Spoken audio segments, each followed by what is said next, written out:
The Brandon Peters Show may contain explicit language and detailed plot points. For more information on the show, stay tuned to the end of the episode.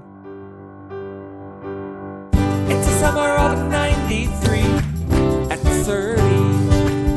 Welcome back to the Brandon Peters Show for another Friday music video edition here as the companion to the Summer of 93 at 30 series. Coming back here again for 2 weeks in a row from sciencefiction.com. It's the one, the only, the Tony Schaab. My goodness, I can't believe 2 weeks in a row we are setting some trends here. I dig it. Oh, yeah. All right, so this week, Tony, on the Monday, we talked Wilder Napalm, Another Stakeout, Coneheads, and Poetic Justice. You got any thoughts on those? Oh boy. Another Stakeout obviously is one of those movies that I feel like everybody has maybe seen at some point. You're not sure where or why you saw it, but I feel like everybody can remember at least a few bits here and there. The big takeaway here, of course, maybe it's just me as a sci-fi guy, but Coneheads obviously is my jam. It's a fun little movie for what it was. It was in that era, of course, when we're plucking things out of Saturday Night Live, those 5-minute skits and saying, we could probably just do a 90-minute movie. What the hell? Let's give it a go. So yeah, it is what it is. 87 minutes on this one. Excuse me. I've over-exaggerated. On the way. We round up here. There you go. But yeah, it's a fun one. It's one of those sci-fi comedies. Dan Aykroyd, generally speaking, had more hits than misses. He could do no wrong. Jane Curtin, super funny, and of course the slew of your typical Saturday Night Live guest stars that wander over to the big screen. So it's just a generally enjoyable, if not largely unforgettable film. Gotcha. So that one segues perfectly over here. So normally, this is a first on the Summer of series. We would normally take a song that wound up in the Casey Kasem top 40, but the top 10 of the top 40 is what we do. And then we talk about that. But this is not from that. This is significant because it's a song that is from a soundtrack to one of the movies that we discussed this summer, which, yes, there are others. And yes, we did the Sliver one, but this is the Red Hot Chili Peppers. I haven't discussed a Red Hot Chili Peppers video at all in the history of the Brandon Peters Show. So also this video is a lot better than a lot of these 1993 summer music videos. So I was like, all right, I'm breaking the rule here. So we are going with Soul to Squeeze by the Red Hot Chili Peppers for the Coneheads soundtrack. Now this one was recorded during Blood Sugar Sex Magic, one of my personal absolute favorite albums of all time. Like this thing ran nonstop for me when I was in my youth. Still to this day, I'll pop it on. Soul to Squeeze, it was used as a B-side to Give It Away and Under the Bridge, and then went to the Coneheads soundtrack. This song peaked at number 1 on the Billboard Modern Rock Tracks, number 22 on the Hot 100, and number 7 on the album Rock Tracks. This is Red Hot Chili Peppers' first single to chart in Sweden, and it was overall certified gold. The Coneheads soundtrack also included a cover of Magic Carpet Ride by Michael Monroe and Slash, Soft Cell's Tainted Love, a cover of No More Tears, Enough Is Enough by Andy Bell and Katie Lang, Kodachrome by Paul Simon, a cover of Can't Take My Eyes Off You by Morton Hackett, It's a Free World, Baby by R.E.M., and then another cover of Fight the Power by Bare Naked Ladies, Little Renee by Digable Planets, Schaab by Babel, and Dan Aykroyd singing the Conehead Love. So this song, this one drove me nuts, Tony, because I'd see the video and I'm like, where's this song? Like, what is this? Like, it's not on my album. It sounds like it's on my album, but it's not on my album. Where do I go? I don't want to buy the Conehead soundtrack. What's up with that? So thoughts on Soul to Squeeze?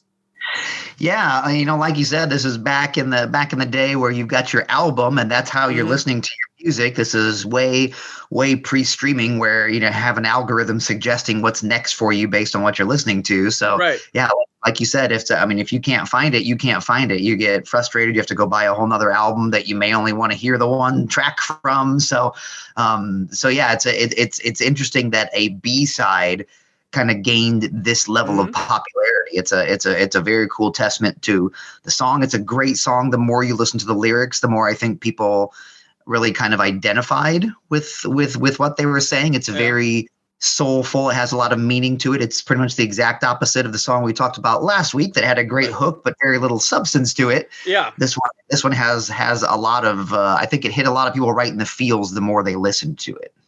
Yeah, and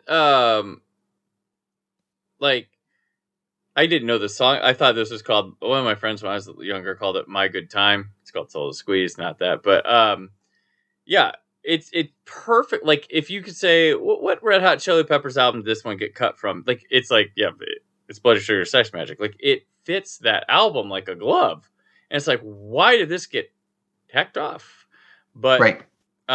It does sound like one of their later ones. I can't remember what the one that goes dong dang dong dang dong dang dong dong. It kind of has that moment in there. But yeah, so this one confused me. It's really good. It's actually, funny enough, John Frusciante,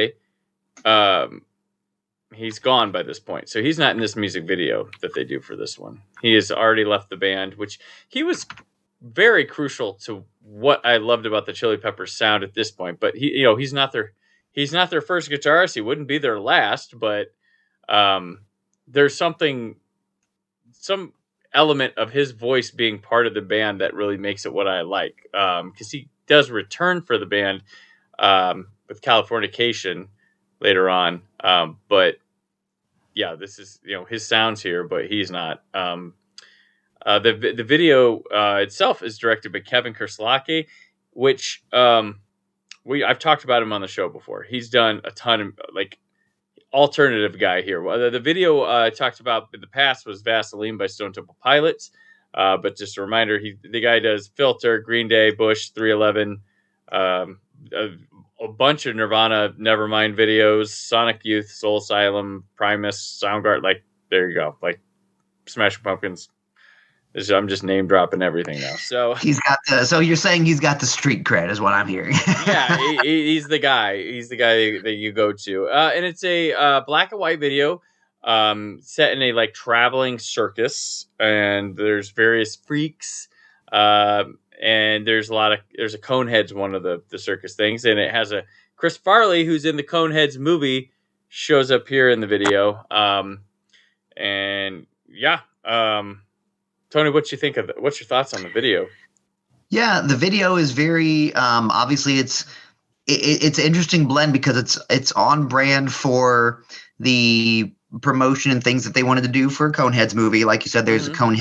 It's got that. It's an extremely loose tie to the movie, but obviously with that whole freak show, kind of oddity kind of vibe, it fits. It slides in very adjacent to the Coneheads movie. But then it also, it really, sometimes when you get a song that's on a movie soundtrack, it feels like, oh, this one was shoehorn, they went to the band and was make a song for the movie, like Dance Monkeys, and this one does not. This is very still Red Hot Chili Peppers. You get a very authentic vibe of the band and what they're doing here. I think about this when they're still, if this is a B-side when they were in essentially their writing prime. And then I think of then I go to another Red Hot Chili Pepper song in my mind. And I think about the goofiness of a Hump de Bump, which I know is 13 years later, but it's right. The difference between the writing is night and day. And this is a song that didn't even make the cut on a regular, on a regular album. And it's still very killer. And they were very smart to do this type of video that tells a story with it. Because like I said, it's got some pretty emphatic lyrics that I think spoke to a lot of people. So it was smart to create a parallel kind of story in the music video here. Yeah, there's no added, you make it sound, there's no nothing about oh, when I reach on my long head or something just to make it tie. There's no forced odd lyric there. And oh yeah, that's because it was from that movie. But yeah, and I think it's got a probably the best video of any of the Blood Sugar Sex Magic stuff? Because I know that they made ones for Breaking the Girl Under the Bridge and Give It Away and Suck My Kiss, but this one's actually got like production value to it. Those are like wild, like your typical early days MTV type videos, but this one's got like sets, costumes, like an idea behind like it. Yeah.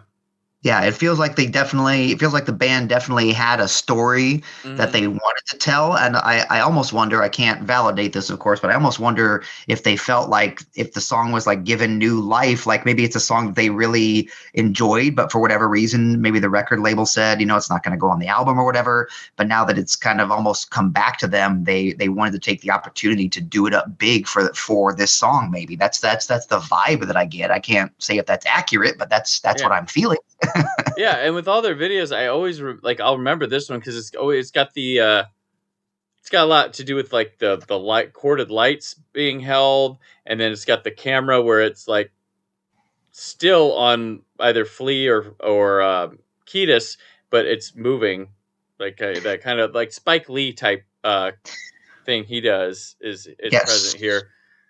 Very, very cinematic with the moving cameras, and then of course there's the static shot when you've got some lyrics being sung with the snakes and like live snakes on the head and things like that. Medusa, the very Medusa thing, which I feel like that's a kind of a trope of like 90s music videos, because there's always like we'll cut to the one of you where you're doing something really silly and singing, it's like out of place, but like look at me singing right now. But yeah, here it is. It's that iconic moment you're going for. So yes. There's a lot. I mean, there's a lot of good production value here. A story, not like there's like a story, but it's kind of like this is what it's like for these people type thing kind of movie. Right. And yeah, it's a good song. And this is it's probably the last touch of them before we get One Hot Minute, right? They didn't have anything after this, I don't believe. Yeah, I think so. So yeah, I definitely got the vibe as I did my initial rewatches and things, like the first thing that really resonated with me was that they were trying to show, like, obviously, spend time with the freaks and, the oddities, but also you see them doing very mundane things, like the freak that can put his legs behind his head. He's just sitting there doing a crossword, like, just trying to show that even though they are odd people, they're still just kind of people, and they go through the motions like we do. And they've, their souls hurt like ours do and things like that. So it's a very interesting. I think the more that you listen and the more you replay, the more you kind of, I think things resonated with people a lot. I heard that a lot, where this was a song that spoke to a lot of people about how, they were feeling. So yeah, true. And this is them, like, this is their taking off here. I mean, they had like 4 albums before Blood Sugar Sex Magic, and they had one. They were on this progress thing where like they had Mother's Milk, which had Higher Ground, which got them some, and then they followed up with this, and then they'll hit One Hot Minute, and everything would be like really expensive looking and polished with that, in the video realm, compared to like this is kind of still low key, but that's a more natural element to it. But this is and I think of Red Hot Chili Peppers iconography. This video is in there, and there's a lot of I guess you could think they Give It Away video, but still frame images in my mind. The top hat with Kiedis and the lights and things, work for me with this video from Coneheads of all things. Of all places. of all places, they get this nice little melancholy, like this little deep introspective song, but you gotta sell records. And the 90s was a transition period of the soundtrack song meaning something to the movie and slowly just becoming, what hit singles can we get on this thing? You got anything? Right. Yeah. But this one still, I think, fits with a lot of Coneheads and stuff. But yeah. So no, I dig this one. It's a fun one. I was glad to pull it aside for these video conversations. So Tony, that'll wrap you up here for summer of '93 at 30. I appreciate you stopping back in, checking in for the summer. Till you pop in again here on the Brandon Peters Show, where can people follow along? Yeah, so it's easiest to find me online. You can swing by my own website at tonyschaab.com to keep up with all the things, or you can come read any of my pop culture goings on as the senior editor of sciencefiction.com. We talk about movie reviews and, pop culture news and all that stuff, way beyond just general sci-fi stuff. We talk about it all. So swing on by and let's chat about some nerdy stuff. All right, chat it up. 90s style. All right. So I'm on Twitter and Instagram at Brandon4KUHD. Written work on whysobblue.com. Come back Monday as Scott, Aaron, and I discuss Tom and Jerry, the movie, So I Married an Axe Murderer, Robin Hood Men in Tights, and Rising Sun as the summer of 93 at 30 continue. It's the summer of 93 at 30. Thank you for listening. The Brandon Peters Show is a Creative Zombie Studios production. Produced by Brad Shoemaker and Brandon Peters. Written and edited by Brandon Peters. Announcer vocals by Jessica Alsman. Theme song by Metavari. Web design and show art by Brad Shoemaker with Brandon Peters. All music and clips featured in the episode are property of their respective studios, and no infringement is intended. Additional information on this and other episodes at BrandonPetersShow.com. For any inquiries, press opportunities, or sponsorship, contact mail at BrandonPetersShow.com. The show is available on Apple Music, Spotify, or anywhere podcasts are found.